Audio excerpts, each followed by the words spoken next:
I think it's pretty well recognized that the Willcox area is the best growing area, and a lot of the wineries from Sedona have vineyards here. Well, I think it's a couple of things. Number one is there's an ample water supply here for grapes. I mean, grapes don't need much water, but compared to some of the other suitable growing areas, it has a better water supply. The second thing is it's a little more, the climate's a little milder than the other two places. And so you don't have those late season frosts. And yet it's still cool. It's probably one of the coolest sites of the three.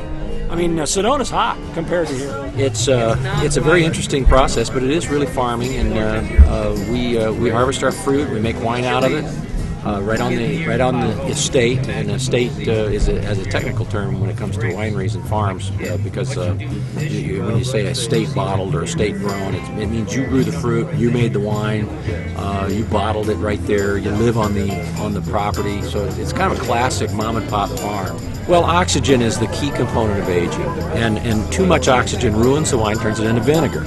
But just the right amount of oxygen allows the wine to become softer, rounder in the mouth.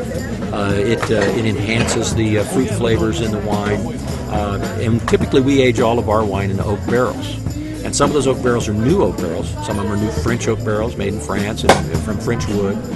Some of them are new American oak barrels some of them made in France, but some of them made in California or Missouri, and they're from wood from this country. Typically Minnesota, Kentucky, Missouri, that oak, and they're different characteristics that impart to the flavors to the wine. But aging's important because it really does soften the tannins, prepares the wine. And what you're going to find in Arizona is a lot of Rhone varieties, and what we're finding right now is a lot of experimental varieties are being grown. Jerome Winery over here has numerous grapes that he's growing on his vineyard, seeing what works, what doesn't work, and right now in the wine industry, that's what people are. They're getting more adventurous in wine. It's a unique Arizona quality that we're going to have different varietals. We'll still have some of the Merlots and Cabernets, but we're going to have some unique Rhone varietals, Mourvedre, Malvasia, that are growing, and Syrahs, which are growing very well here.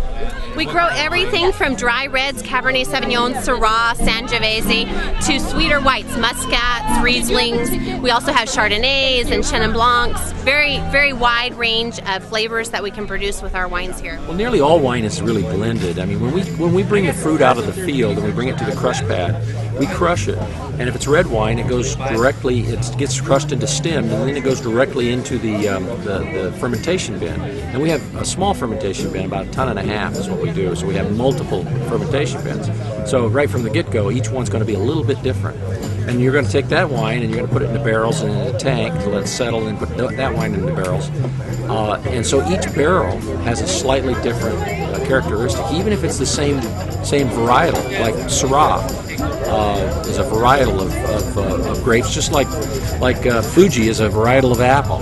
And so we're going to make wine out of that Syrah, and each one of those barrels is going to taste a little different. So even if you make an all Syrah, you're going to blend it together. So when we talk about blending, we talk about blending the different batches together. What this means for Willcox is an opportunity to show the hidden treasures that lie all around this wonderful area that people so many places really don't even have a clue about.